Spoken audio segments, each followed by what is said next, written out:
Je m'appelle Suzanne, et je viens de terminer le lycée. Je vis, ou devrais-je dire vivais, avec mes parents, Jessica et Kevin Mitnick, dans une petite maison de 3 étages dans le Maryland. J'ai aussi un frère aîné, Mark. Il a déménagé il y a quelques années dans une ville voisine. Il a 26 ans maintenant, 8 ans de plus que moi, et a toujours été le préféré. En grandissant, j'ai vu comment mes parents faisaient tout pour Mark. S'il montrait même un léger intérêt pour quelque chose, il s'assurait qu'il est le meilleur. Quand il voulait jouer au hockey, ils lui ont acheté un équipement de qualité supérieure. Quand il s'est mis à dessiner, ils lui ont acheté les meilleures fournitures d'art. Quand il voulait un skateboard, ils lui ont pris une planche personnalisée. Peu importe qu'il perde son intérêt après quelques mois, ils étaient toujours prêts à dépenser de l'argent pour ce qu'ils voulaient ensuite. À Noël, je me souviens de quelque chose qui m'a vraiment fait mal. L'anniversaire de Mark est une semaine avant Noël. L'année de ses 17 ans, mes parents lui ont acheté un ordinateur de jeu cher dont il parlait depuis des mois. Ça a dû coûter une fortune. Puis, le matin de Noël, j'ai ouvert mon cadeau et j'ai trouvé une carte qui disait simplement « Joyeux Noël ». Ils m'ont dit qu'ils étaient à court d'argent. C'était toujours comme ça. Les anniversaires de Mark étaient de grandes célébrations avec des cadeaux incroyables. Pour Noël, je recevais ce qui restait, s'il en restait. Mes anniversaires? Il les remarquait à peine. Peut-être un petit gâteau, une nouvelle chemise, ou des fournitures scolaires. Pas de fête, pas de moments spéciaux. C'est pourquoi j'ai été complètement choquée quand mes parents m'ont fait asseoir dans le salon la semaine dernière, juste quelques jours après ma remise de diplôme. Suzanne, a dit maman, lissant sa chemise comme elle le fait toujours quand elle essaie de paraître normale. On a réfléchi. Tu vas bientôt avoir 19 ans, et c'est un grand événement. On veut te faire une fête. J'ai failli m'étouffer avec mon café. Une fête, ai-je demandé. Je devais avoir mal entendu. Papa a hoché la tête, semblant plus enthousiaste que d'habitude. Oui, ma chérie. On va inviter toute la famille et faire une vraie célébration. Je suis restée là, les fixant. Quelque chose n'allait pas. Mes parents n'étaient pas du genre à changer soudainement leurs habitudes sans raison. Je le sentais dans mon ventre, il devait y avoir un piège. Pourquoi maintenant, ai-je demandé, essayant de ne pas paraître trop suspicieuse. Vous n'avez jamais voulu me faire de fête avant. Maman a agité la main comme si ce n'était pas important. Eh bien, tu as fini le lycée et tu vas bientôt à l'université. C'est différent maintenant. Tu deviens une adulte. J'ai hoché lentement la tête, mais quelque chose n'allait toujours pas. Leur façon d'agir, cet intérêt soudain pour célébrer mon anniversaire, tout ça me semblait trop commode. Mais je n'arrivais pas à savoir ce qui n'allait pas. Au cours des jours suivants, j'ai commencé à me réjouir de la fête. Peut-être que j'avais été trop dure. Après tout, ça avait du sens, j'allais avoir 19 ans, j'avais obtenu mon diplôme avec mention, et j'allais à l'université. Peut-être que mes parents avaient enfin compris que je méritais aussi de l'attention. Je surprenais souvent maman au téléphone, parlant à voix basse des préparatifs de la fête. Elle commandait un gâteau fancy, choisissait des décorations, et dressait une liste d'invités. Même papa semblait anormalement impliqué, nettoyant le jardin et réparant le mobilier du patio qui traînait depuis des mois. Tu as besoin d'aide, ai-je demandé un après-midi en trouvant maman dans la cuisine, entourée de notes de préparation de la fête. Elle sursauta un peu et rassembla rapidement les papiers. Non, non, ma chérie. On veut que ce soit une surprise. Concentre-toi juste sur le fait de profiter de ton jour spécial. Je haussai les épaules et pris une pomme dans le panier de fruits. D'accord, si tu es sûre. Au fait, Mark vient? Bien sûr qu'il vient, répondit maman, mais quelque chose dans sa voix semblait étrange. Il ne manquerait pas le grand jour de sa petite sœur. Je voulais la croire, mais Mark n'avait répondu à aucun de mes messages toute la semaine. C'était typique de Mark, toujours trop occupé avec sa propre vie pour se soucier de celle des autres. 3 jours avant la fête, je descendis prendre un verre d'eau. C'est là que j'entendis mes parents discuter dans la cuisine. Normalement, je n'écoutais pas leur conversation, mais quelque chose dans le ton de papa me fit m'arrêter en haut des escaliers. « Kevin, es-tu sûr que tout sera parfait ?» Maman semblait nerveuse. « Ta mère est très pointilleuse sur ces choses. » Je me figeai. Grand-mère Margaret venait. Elle vivait à New York et ne venait presque jamais. La dernière fois que je l'avais vue, c'était il y a presque 3 ans. « Jessica, il faut que ça fonctionne, dit rapidement papa. Maman doit voir qu'on fait des efforts avec Suzanne. Tu sais ce qu'elle pense de notre façon de traiter les enfants. Je sais, soupira maman. Elle dit toujours qu'on favorise Marc, et on ne peut vraiment pas se permettre de la contrarier maintenant. L'argent qu'elle nous a donné l'année dernière est la seule chose qui nous maintient à flot. Si elle décide d'arrêter de nous aider. Leurs voix baissèrent, mais j'avais déjà entendu assez. Tout à coup, tout avait du sens. La fête surprise, les décorations, l'excitation, tout ça n'avait rien à voir avec moi. Ils ne célébraient pas mon anniversaire parce qu'ils en avaient envie. Ils le faisaient pour impressionner grand-mère Margaret. Je m'affaissai sur la première marche des escaliers, la poitrine serrée de déception. Grand-mère Margaret avait toujours été différente de mes parents. Elle ne se laissait jamais charmer par Marc et s'intéressait vraiment à moi. Chaque fois qu'elle venait, elle soulignait à quel point j'étais maltraitée. Et elle était riche. Elle vivait dans une belle vieille maison à New York et avait aidé mes parents financièrement plusieurs fois. Maintenant, c'était clair. Mes parents ne faisaient pas cette fête pour rattraper les années où ils m'avaient ignorée. Ils faisaient un spectacle, faisaient semblant d'être de bons parents pour que grand-mère Margaret continue à les aider financièrement. Le matin de mon anniversaire, je me réveillais au bruit de voix venant de l'extérieur. Le temps exagérément joyeux de maman portait par la fenêtre ouverte. Je regardais dehors, et mon cœur bondit, grand-mère Margaret était là, sortant de sa simple Toyota Camry. Je me suis vite habillée, descendis les escaliers en courant, faillant heurter papa dans le couloir. Dès que grand-mère Margaret m'aperçut, son visage s'éclaira d'un sourire chaleureux, quelque chose que je ne voyais pas souvent dans cette maison. Elle ouvrit les bras et je courus directement vers eux. « Voici ma jolie fille », dit-elle en me serrant fort dans ses bras. Elle sentait les biscuits fraîchement cuits et ce savon doux à la lavande qu'elle portait toujours. Elle s'éloigna un peu et me regarda attentivement, ses yeux brillants. « Tu as déjà fini le lycée ? Qu'est-ce qui vient après, ma chérie ?» Nous nous installâmes dans le salon, où maman avait arrangé les meubles comme dans un magazine de décoration. Je m'assis à côté de grand-mère sur le canapé, tandis que mes parents restaient tendus au bord de leur siège. « Eh bien ?» Commençai-je, essayant d'ignorer le regard intense de maman, j'ai été acceptée dans plusieurs universités. 2 d'entre elles m'ont offert une place. C'est merveilleux. Grand-mère serra ma main. Raconte-moi plus à propos de ces universités. L'université d'État m'a offert une bourse complète, dis-je, notant l'assentiment approbateur de mes parents. Et il y a aussi le Brickworth College. Je hésitais. Mes parents pensaient que ce n'était pas une option. C'est une excellente université privée, mais la scolarité coûte environ 30 000 $ par an. Grand-mère acquiesça pensivement, un petit sourire sur les lèvres. Elle ne dit rien, mais quelque chose dans son expression me fit penser qu'elle était déjà en train de réfléchir à un plan. La sonnette retentit lorsque les invités commencèrent à arriver, d'abord tante Rebecca et oncle Timothy, puis mes cousins, suivis de quelques amis de la famille. Maman courait dans tous les sens, jouant le rôle de l'hôtesse parfaite, tandis que papa s'occupait du barbecue dans le jardin. Mais une personne manquait, Marc. J'essayais de l'appeler 4 fois, mais à chaque fois il allait directement sur la messagerie. Quand je demandais à maman à son sujet, elle me répondit simplement qu'il était occupé avec son commerce de pièces d'automobile, mais qu'il me féliciterait sûrement plus tard. En milieu d'après-midi, la fête battait son plein. Le jardin était rempli de conversations animées et de l'odeur de la nourriture grillée. J'essayais de profiter, mais quelque chose semblait bizarre. Mes parents flânaient autour de grand-mère Margaret, s'assurant que son verre était toujours plein et que son assiette n'était jamais vide. Ils se comportaient de manière excessivement serviable.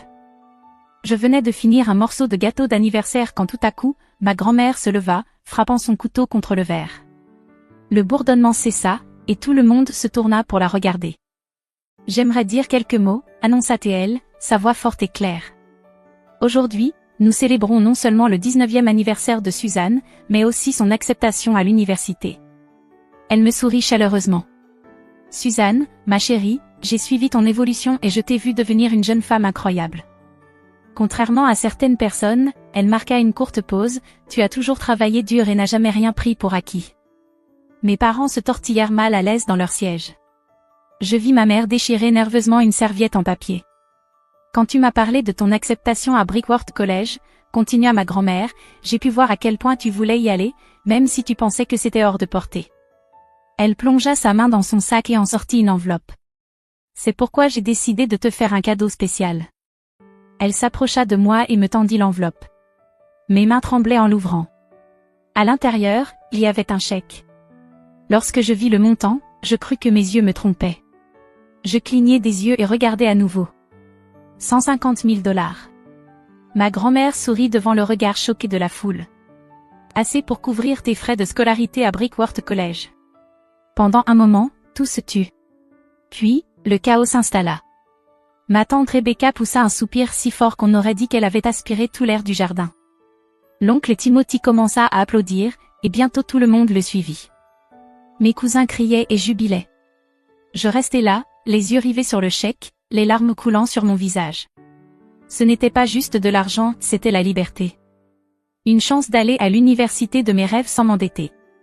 Grand-mère, dis-je, m'étouffant, je me levai pour la serrer dans mes bras. Je n'arrive pas à y croire. Merci beaucoup. Du coin de l'œil, je vis mes parents. Ils n'applaudissaient pas. Ma mère était pâle, et mon père avait l'air d'avoir pris un coup de camion. Ils se chuchotaient quelque chose, jetant des regards furtifs sur le chèque dans mes mains. Je passai le reste de la soirée avec ma grand-mère. Elle me raconta des histoires sur ses années universitaires et me donna des conseils pour vivre sur le campus pour la première fois. Quelqu'un dans ma famille était vraiment enthousiaste pour mon avenir. Quand le soleil se coucha, les invités commencèrent à partir. Le jardin était couvert d'assiettes vides et de verres à moitié pleins. Ma grand-mère décida de passer la nuit, disant qu'elle était trop fatiguée pour rentrer chez elle. Je l'aidai à s'installer dans la chambre d'amis, heureuse d'avoir un peu plus de temps avec elle. Le matin suivant, après le petit déjeuner, ma grand-mère me serra dans ses bras et promit de m'appeler bientôt pour m'aider à planifier mon entrée à l'université. Je la regardais s'éloigner dans la rue, à peine croyant ce qui venait de se passer. Ce soir-là, Marc arriva enfin. Il entra sans frapper, l'air d'avoir mangé des citrons. Ses vêtements de créateur étaient froissés et des cernes marquaient ses yeux. « Joyeux anniversaire, Sis » murmura-t-il, évitant mon regard. Pas de câlin. Pas de carte. Pas même un petit cadeau. Il se dirigea directement vers la cuisine où nos parents étaient, me laissant seul dans le couloir. Le dîner de ce soir-là était tellement tendu qu'on aurait pu couper l'air avec un couteau. Marc était assis en face de moi, affalé sur sa chaise, scollant son téléphone. Papa cleared his throat a few times before finally speaking. Suzanne, ma chérie, nous devons avoir une discussion sérieuse en famille, dit-il, posant son couteau. Il jeta un coup d'œil à Marc. Ton frère traverse une période difficile. Son entreprise de pièces détachées, eh bien, les choses ne se passent pas comme prévu. Marc leva enfin les yeux de son téléphone. Son visage était pâle et fatigué. Les banques sont sur mon dos, marmonna-t-il. J'ai contracté des prêts pour développer l'entreprise, mais le marché a chuté. Maintenant, ils veulent leur argent. Je laissai échapper un petit rire. Vraiment? Parce que ton Instagram te montre à l'œil le mois dernier avec des filles différentes à chaque photo. Le visage de Marc devint rouge. Reste à l'écart de mes réseaux sociaux, me lança-t-il. Ce n'est pas tes affaires. Calmez-vous tous les deux, interrompit papa. Suzanne, c'est sérieux. Ton frère pourrait tout perdre. Je repoussai mon assiette, ma faim envolée. Qu'est-ce que ça a à voir avec moi? Maman et papa échangèrent un de ces regards, celui qui signifiait qu'ils avaient préparé cette conversation à l'avance. Eh bien, chérie, dit maman de sa voix la plus douce, la famille aide toujours la famille. C'est ce qu'on t'a toujours appris, n'est-ce pas? Un froid me traversa. Je savais soudainement où cela allait. Nous pensons, continua papa, que l'argent que grand-mère t'a donné pourrait vraiment aider Marc à sortir de cette situation. Je l'ai fixé, choqué. Vous voulez que je donne mon argent pour l'université à Marc? Ça a parfaitement du sens, intervint Marc, soudainement enthousiaste. Mon entreprise est déjà installée. C'est plus important qu'un diplôme universitaire que tu n'utiliseras peut-être même pas. Cet argent est pour mon éducation, dis-je, ma voix montant. Grand-mère me l'a donné pour Brickworth. Tu as une bourse complète à State, argumenta maman. Tu peux toujours aller à l'université, mais Marc a besoin de cet argent maintenant. Non. Le mot sortit fermement et clairement. Cet argent est à moi. Grand-mère me l'a donné. Leurs visages changèrent instantanément. Papa se leva précipitamment de sa chaise, sa main saisissant mon poignet comme un étau. Va dans ta chambre tout de suite, rugit-il, me tirant loin de la table. Je poussai un cri de douleur, mais il m'ignora. Et tu y resteras jusqu'à ce que tu reviennes à la raison. Ne pense même pas à appeler ta grand-mère. Si tu lui dis quoi que ce soit, tu es dehors de cette maison pour toujours. Tu comprends? Nous te renierons. Cette nuit-là, je restais allongée dans mon lit, écoutant la maison se fixer, mon poignet encore douloureux là où papa m'avait attrapé. À minuit, j'entendis mes parents et Marc parler en bas. Leur voix était basse et en colère, mais je ne parvenais pas à comprendre les mots. Finalement, la maison se calma. À 6 heures du matin, j'avais pris ma décision. Je sortis mon sac à dos sous le lit et commençai à faire ma valise. D'abord, mes documents importants, acte de naissance, carte de sécurité sociale, diplôme de lycée. Ensuite mon ordinateur portable, quelques vêtements, des articles de toilette. J'ai vérifié mon portefeuille, j'avais environ 500 $ économisés grâce à mon travail à temps partiel à la bibliothèque. Le chèque de grand-mère était soigneusement caché dans un livre sur ma table de chevet. Maintenant, je l'ajoutais soigneusement à mes documents, vérifiant 2 fois que tout ce qui était important était en sécurité. Me déplaçant silencieusement comme un fantôme, je me glissais dans les escaliers, en évitant la 3e marche qui grinçait toujours. La maison était sombre et silencieuse, à l'exception du ronflement bruyant de papa depuis la chambre principale. Dans le salon, je pris mon chargeur de téléphone. Dans la cuisine, je pris quelques barres de granola. L'air du matin était frais quand je franchis la porte arrière. Je ne me retournai pas. À la gare, mon téléphone se mit à vibrer. Le nom de maman apparut à l'écran. Rejeté. Marc appela ensuite. Rejeté. Papa. Rejeté. Puis les messages commencèrent à affluer. Où es-tu? Rentre à la maison tout de suite. Tu es ridicule. Pense à ton frère. Si tu ne reviens pas immédiatement, tu le regretteras. J'éteignis les notifications et achetai un billet de train pour New York. Le train ne partait que dans 1 heure, alors je m'assis dans le café de la gare, tenant mon sac à dos fermement contre ma poitrine. Chaque bruit me faisait sursauter.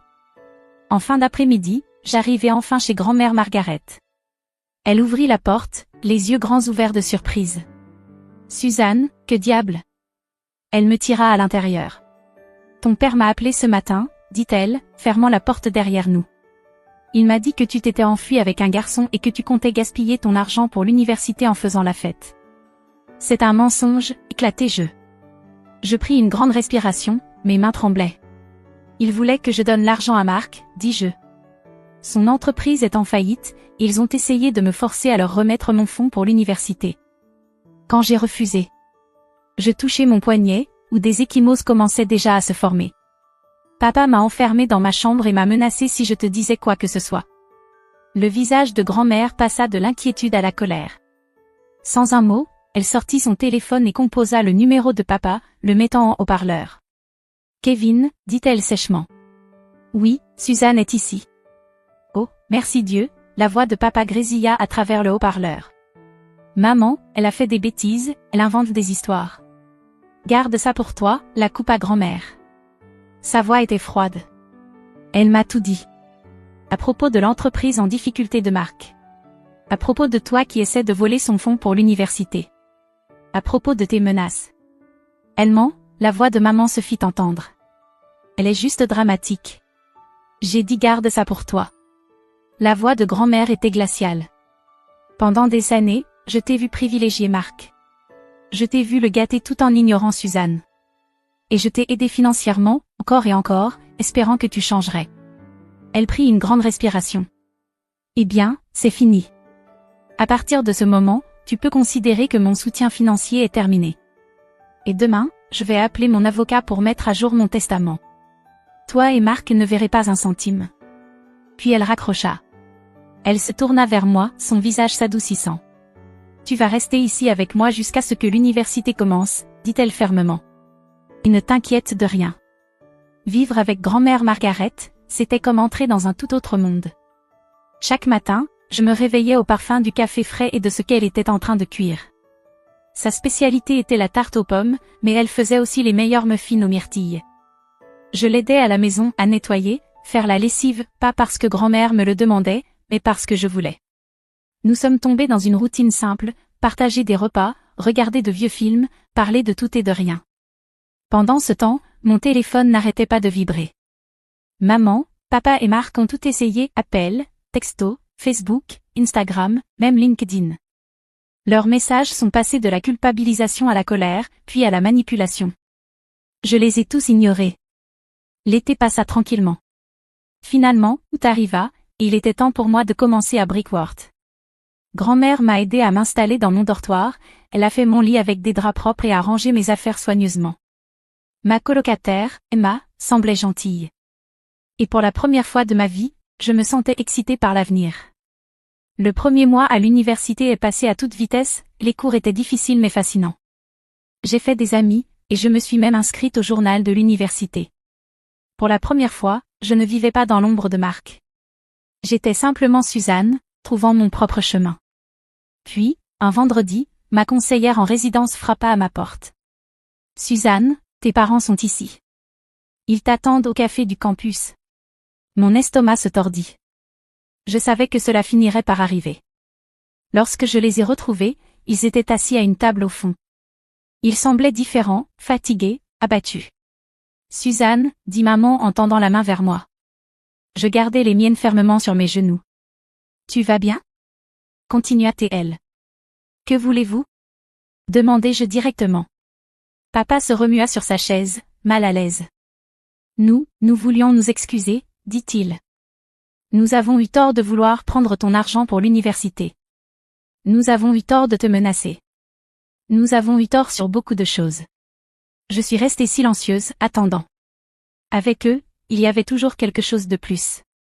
Mon père toussa. Nous espérions que tu pourrais parler à ta grand-mère au sujet du testament. Nous ne demandons pas ton argent, mais, non, répondis-je simplement. Si vous voulez réparer les choses avec mamie, parlez-lui. Je ne vais pas m'impliquer. Ils échangèrent des regards frustrés. Suzanne, sois raisonnable, commença mon père. Je suis raisonnable, répondis-je. Pour la première fois de ma vie, je mets moi-même en premier. Si vous voulez arranger les choses avec mamie, c'est entre vous et elle. Le visage de ma mère se durcit. C'est donc ça? Tu ne vas pas aider ta famille? Je me levai, rassemblant mes affaires. Tu sais ce qui est drôle? Dis-je. Quand vous vouliez mon argent, vous disiez que la famille aide la famille. Mais vous ne m'avez jamais aidé. Jamais. Pour vous, ça a toujours été une voie à sens unique. Je reçus un appel de tante Rebecca. Au début, je faillis ne pas répondre. Elle avait toujours pris le parti de ma mère. Mais quelque chose me poussa à répondre. Suzanne, tu es assise, demanda-t-elle sur un ton conspirateur, comme si elle allait partager un grand secret. Je pensais que tu devais savoir ce qui se passe. L'entreprise de Marc a complètement échoué. Il doit des centaines de milliers à la banque. Il est revenu vivre chez ses parents. Je laissai l'information s'imprégner. Marc. Le même Marc qui a toujours méprisé mes projets universitaires était de retour dans sa chambre d'adolescent. Et tes parents, ajouta tante Rebecca, utilisent leurs économies de retraite pour l'aider. Ils envisagent même de faire une seconde hypothèque sur la maison. Plus tard cette semaine-là, ma grand-mère m'appela. J'ai eu quelques visites aujourd'hui, dit-elle, d'une voix fatiguée. Tes parents sont venus frapper à ma porte, suppliant que je vienne en aide à Marc. Ils ont dit qu'ils allaient tout perdre. Elle marqua une pause. J'ai dit non. Je leur ai dit qu'ils devaient gérer ça seuls, au moins une fois. Comment ont-ils réagi? Demandai-je. Comme tu peux l'imaginer. Ta mère a pleuré, ton père s'est mis en colère. Mais j'ai maintenu ma position. Je leur ai dit que c'était la conséquence de toutes ces années à gâter Marc tout en t'ignorant. Au fur et à mesure que le semestre avançait, de plus en plus de nouvelles arrivaient par des proches. Mon père avait trouvé un second emploi. Ma mère vendait ses bijoux. Et Marc, d'une manière ou d'une autre, avait encore l'audace de s'acheter un nouvel iPhone tout en vivant gratuitement chez mes parents. Pendant les vacances d'automne, je suis restée chez ma grand-mère. Nous avons cuisiné des tartes ensemble, et elle m'a aidé avec mes recherches pour un devoir universitaire. Elle avait même aménagé une chambre d'amis pour moi, avec un bureau et tout ce dont j'avais besoin pour étudier. Un soir, elle aborda le sujet de mes notes du semestre. Tes résultats sont arrivés, dit-elle avec un sourire fier. Des à partout. Je suis tellement fière de toi. Merci, mamie. J'hésitais avant de lui poser la question, t'es-tu déjà demandé si tu avais regretté de les avoir coupés? Elle posa son tricot sur ses genoux et me regarda sérieusement. Pas une seule seconde. Puis elle ajouta, parfois, la chose la plus gentille que nous puissions faire pour quelqu'un est de le laisser faire face aux conséquences de ses actions. Elle avait raison, bien sûr. Parfois, je ressentais un peu de culpabilité en entendant parler des difficultés financières de ma famille. Mais je me souvenais alors de toutes ces années de favoritisme, de tous ces Noëls où je recevais une carte pendant que Marc recevait des cadeaux chers, de toutes les fois où ils ignoraient mes réalisations mais célébraient les moindres succès de Marc. J'allais très bien à Brickworth, je me faisais des amis, obtenais de très bonnes notes et je planifiais un avenir que j'avais choisi. Pendant ce temps, mes parents géraient le chaos qu'ils avaient eux-mêmes créé.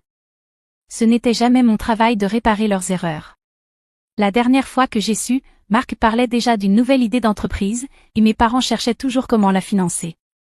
Certains comportements sont difficiles à changer. Mais je me suis libérée, grâce au cadeau de ma grand-mère, plus important encore, à la confiance qu'elle avait en moi.